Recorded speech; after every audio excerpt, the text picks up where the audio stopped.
Shalom, selamat pagi anak-anak yang saya kasihi dalam Tuhan kita Yesus Kristus. Salam sejahtera bagi kita semua. Bagaimana kabar kalian hari ini? Sehat bukan? Semoga hari ini kita semua dalam keadaan sehat dan tetap semangat belajar pada era pandemi ini. Serta tetap di rumah saja karena kita belajar dari rumah. Nah, sebelum kita memulai pembelajaran hari ini, mari Miss ajak kalian semua untuk tundukkan kepala, kita bawa hati kita kepada Tuhan agar pembelajaran kita hari ini dapat berjalan dengan baik dan Roh Kudus memberikan kita hikmat untuk kita dapat memahami pelajaran agama pada hari ini. Mari kita lipat tangan dan kita berdoa. Bapa di surga, kami bersyukur buat hari ini. Kami ada sebagaimana kami ada semua karena kemurahan Tuhan dalam kehidupan kami. Terima kasih Tuhan buat hari ini kami belajar pelajaran agama Kristen. Biarlah kami diberi hati, pikiran sehingga kami dapat mengerti, memahami pembelajaran yang akan disampaikan hari ini. Dan Roh Kudus memampukan kami untuk kami jadi pelaku firman-Mu yang kami dengar hari ini. Terima kasih Bapa, dalam nama Tuhan Yesus kami berdoa. Amin. Pada pembelajaran di era pandemi COVID-19 seperti ini, jangan lupa selalu terapkan protokol kesehatan dengan 5M. Yang pertama, mencuci tangan dengan menggunakan air mengalir serta sabun minimal 20 detik. Yang kedua, yaitu menggunakan masker. Karena maskerku menjagamu dan maskermu menjagaku. Yang ketiga, menjaga jarak minimal 1 meter. Yang keempat, menghindari kerumunan, yaitu jangan datang ke tempat-tempat ramai jika tidak sangat darurat. Yang kelima adalah mengurangi mobilitas, yaitu lebih baik di rumah saja jika kita tidak memiliki kepentingan darurat di luar. Nah, itulah 5 hal yang harus kita perhatikan ya anak-anak. Kita berjumpa lagi dalam acara Rumah Ilmu. Saling bantu, saling jaga, cari ilmu, stay at home. Semua telah siapkan di depan televisi untuk menyimak materi yang akan Miss sampaikan. Meskipun kita tidak bisa bertatap muka secara langsung adik-adik, Miss berharap kalian tetap menjaga kedisiplinan dan tanggung jawab, terutama pada diri sendiri akan tugas-tugas yang akan diberikan oleh Miss pada materi hari ini. Tetap mengikuti materi dari pembelajaran pendidikan agama Kristen dan budi pekerti yang ditayangkan oleh TV 9.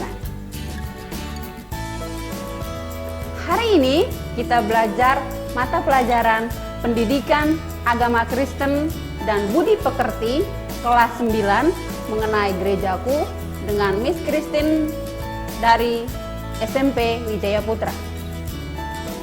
Pembelajaran kita hari ini anak-anak diambil dari bab 2, yaitu mengenal gerejaku. Nah, ada dasar firman Tuhan yang harus kita pelajari untuk menjadi dasar di dalam kita mempelajari materi mengenal gerejaku, yaitu yang pertama adalah Yohanes 17 ayat 18 sampai 21. Yang kedua, Kisah Para Rasul 15. Yang ketiga, 1 Korintus 1 ayat 10 sampai 13. Dan 1 Korintus 12 ayat 9 sampai 27. Dan yang terakhir adalah dari kitab Yeremia 29 ayat 4 sampai 7. Itulah yang menjadi dasar kebenaran untuk pembelajaran kita hari ini. Miss minta kalian baca di rumah setelah pembelajaran kita hari ini. Nah, untuk masuk dalam materi, sebelumnya kita pelajari dulu apa tujuan pembelajaran kita hari ini. Yang pertama, memahami ada bermacam-macam gereja di dunia yang dilahirkan dari berbagai perpecahan. Yang kedua, menjelaskan hubungan antara gerejanya dengan gereja-gereja lain dalam sebuah bagian gereja. Yang ketiga, adalah menjelaskan bahwa perpecahan gereja bertentangan dengan kehendak Tuhan Yesus yang menginginkan para muridnya hidup dengan damai dan saling mengasihi. 3 tujuan pembelajaran ini yang akan kita pelajari pada pembelajaran hari ini. Nah, tentu muncul pertanyaan buat kita. Apa yang kita ketahui ketika kita membaca tulisan di bawah ini? Ada lihat semua kan? Ya, bisa perhatikan di layar televisinya. Nah, yang pertama kita mau lihat, yang akan kita bahas adalah gereja yang terpecah-pecah pada pertama kalinya. Pasti kalian jawab kan, oh berpecahnya atau berpisahnya karena idenya beda, Miss. Oh, karena merasa dia lebih baik. Dan masih ada lagi mungkin ide-ide kalian yang muncul kan ketika Miss ajukan kalian pertanyaan, apa sih yang membuat perpecahan itu terjadi, ya kan? Nah, kita lihat di sini bahaya dari perpecahan ketika kita dalam kehidupan ini mengalami itu. Kita lihat dari dasar firman Tuhan di Yohanes pasal 17 ayat 18 sampai 21, demikian bunyinya. Supaya mereka semua menjadi satu, sama seperti Engkau, ya Bapa, di dalam Aku, dan Aku di dalam Engkau, agar mereka juga di dalam kita, supaya dunia percaya bahwa Engkaulah yang telah mengutus Aku. Tuhan Yesus mengajarkan kepada murid-muridnya melalui doanya supaya murid-muridnya bersatu. Di dalam 1 Korintus 1 ayat 10 sampai 13, di ayat 10 demikian bunyinya.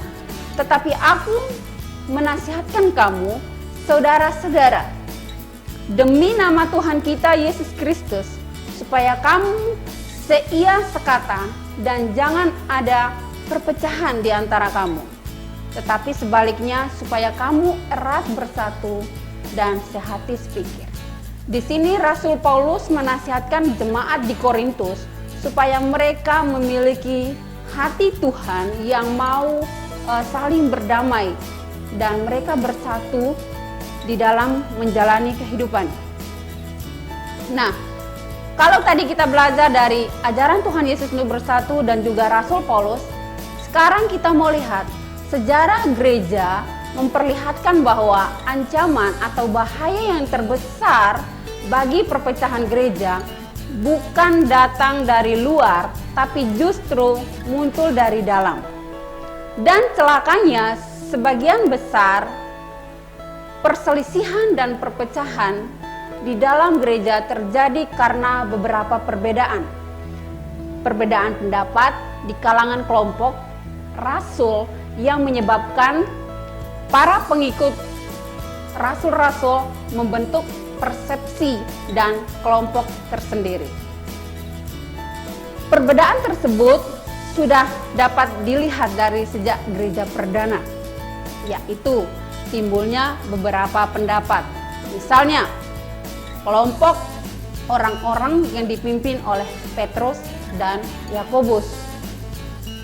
Yang berikutnya adalah kelompok orang-orang yang dipimpin oleh Paulus. Dalam kelompok yang dipimpin oleh Petrus dan Yakobus,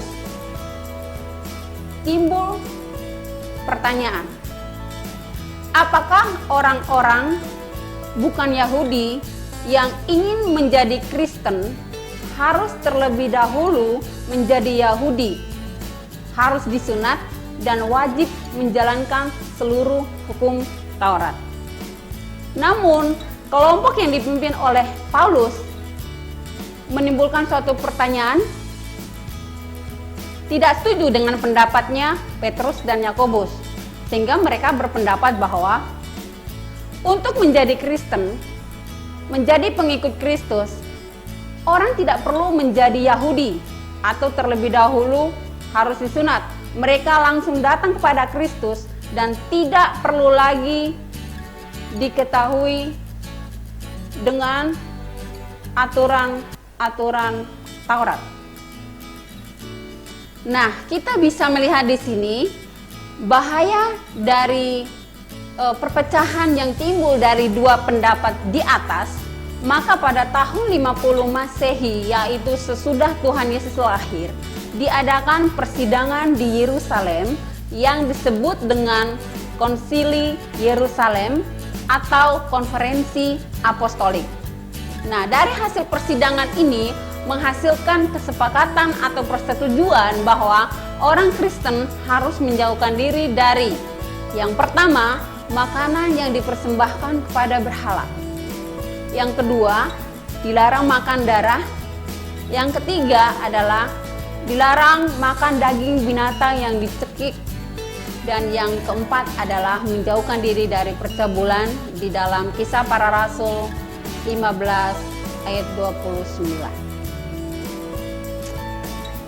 Akibat yang lain adalah Rasul Paulus memberitakan Injil di kalangan orang-orang bukan Yahudi, dan Rasul Petrus dan Yakobus tetap melayani di kalangan orang Yahudi. Jadi Paulus itu melayani orang bukan Yahudi. Kalau Petrus dan Yakobus itu melayani orang-orang di kalangan Yahudi. Ini pun menjadi suatu persoalan atau perpecahan karena mereka nanti akan merasa aku lebih baik daripada orang lain. Nah, ini hal yang tidak boleh ditiru atau ada dalam pemikiran kita karena kita semua sama di hadapan Tuhan. Karena yang memberi semua itu adalah Allah yang kita kenal di dalam Yesus Kristus. Yang berikut perpecahannya adalah adanya kultus individu. Adalah mengagungkan seorang tokoh tertentu. Jadi arti kultus individu itu artinya mengagung-agungkan seorang tokoh. Nah, kita tidak diajarkan menyembah tokoh-tokoh atau nama lainnya mengidolakan yang ada di dunia ini. Kita hanya boleh mengidolakan Allah di dalam Tuhan Yesus Kristus. Hanya Dialah yang layak kita sembah dan kita tinggikan. Karena di dalam Yesus Kristuslah ada keselamatan melalui pengorbanannya di kayu salib. Nah, kalau kita melihat perpecahan yang terjadi di gereja Korintus karena adanya kultus individu, yaitu ada orang-orang yang membanggakan dirinya sebagai anggota golongan Paulus, golongan Apolos, golongan Kefas atau Petrus, bahkan golongan Kristus. Rasul Paulus tegas menegaskan bahwa Kristus tidak terbagi-bagi. Seperti dalam Yohanes 17 ayat 21, demikian bunyinya. Supaya mereka semua menjadi satu, sama seperti Engkau ya Bapa, di dalam aku dan aku di dalam Engkau. Agar mereka juga di dalam kita, supaya dunia percaya bahwa Engkaulah yang telah mengutus aku. Itulah yang diharapkan oleh Tuhan Yesus ketika kita hidup di dalam dunia ini sebagai cerminan Kristus. Perpecahan yang lain di Korintus adalah ketika anggota-anggota jemaat membangga-banggakan dirinya mereka sendiri berdasarkan karunia-karunia roh yang mereka miliki, seperti yang tercatat di dalam 1 Korintus 12 ayat 9 sampai 21. Paulus menegur jemaat di Korintus dan memberikan gambaran bahwa kita adalah tubuh Kristus. Adakah tubuh kita terbagi-bagi? Jadi sama dengan tubuh kita tidak terbagi-bagi, demikian pula kita sebagai tubuh Kristus tidak terbagi-bagi. Nah, maksudnya begini aja deh. Kristus adalah kepala, ibaratnya seperti tubuh kita. Kan tidak mungkin nih kepala sama kaki jalannya beda. Artinya, kepala memiliki fungsinya sendiri, kaki memiliki fungsinya sendiri tanpa saling menyalahkan. Itu maksudnya di situ ya. Perpecahan berikutnya terjadi pada tahun 1054 antara lain Gereja Timur atau Gereja Katolik Timur atau Gereja Ortodoks merasa bahwa Gereja Barat telah menambahkan kata filoku dalam pengakuan iman Nisea Konstantinopel, sehingga kata-kata kami percaya kepada Roh Kudus yang keluar dari Sang Bapa dan Sang Anak, kata-kata Sang Anak dirasakan oleh Gereja Timur, dan juga munculnya Gereja Barat atau nama lainnya Gereja Katolik Roma. Perpecahan berikutnya pada tahun 1517, yaitu pelopornya adalah Martin Luther dengan memakukan 95 dalil di pintu gereja Wittenberg. Kritik Martin Luther adalah ketika gereja Katolik melakukan praktik-praktik yang meliputi: 1. Menjual surat-surat pengampunan dosa. 2. Pengumpulan rikuil-rikuil orang-orang kudus untuk meningkatkan kesempatan untuk lepas dari api penyucian. Yang ketiga, adanya perbedaan pemahaman tentang ajaran atau praktik ibadah dan organisasi gereja. Daftar sumber perpecahan di Korintus sebetulnya masih banyak lagi yang kita dapat mencoba merincinya dari 1 Korintus ini. Yang pertama, perpecahan dalam jemaat, praktik-praktik asusila, masalah pernikahan sembilan anggota jemaat dengan orang-orang yang bukan Kristen, masalah daging yang dipersembahkan pada berhala, masalah dalam peribadatan bahwa perempuan yang tidak mengenakan tutup kepala, perjamuan kasih yang dilakukan tanpa memedulikan orang-orang yang datang belakangan, dan pemahaman yang keliru tentang perjamuan kudus, dan karunia-karunia roh, dan juga ajaran Kristen tentang kebangkitan orang mati. Berikutnya adalah gereja di Indonesia dilihat dari latar belakang dan akarnya. Ini nanti kalian bisa dipelajari lebih banyak dan lebih detailnya ada di buku paket atau yang menggunakan LKS. Di sana ada. Di sini kita lihat perpecahan bagaimana gereja mula-mula, lalu skema, akbar, reformasi, dan sampai ke gereja yang ada yang kita miliki saat ini. Nah, kita melihat bagaimana gereja terpecah-pecah menjadi sejumlah aliran seperti yang di atas tadi. Setelah konsili Efesus terbentuk gereja Asia yang terpecah dari gereja perdana. Setelah konsili Chalcedon terbentuk konsili Oriental. Gereja-gereja ini disebut pula gereja-gereja Oriental tua, atau gereja orang-orang monofisit atau gereja orang non-Chalcedon, atau dikenal sebagai gereja-gereja monofisit. Monofisit berasal dari kata mono, satu, dan puis, hakikat, substansi. Menurut pemahaman mereka, setelah menjelma menjadi manusia, Yesus memiliki satu hakikat atau sifat saja, yaitu ilahi saja, atau percampuran antara ilahi dan manusia seperti manusia setengah dewa.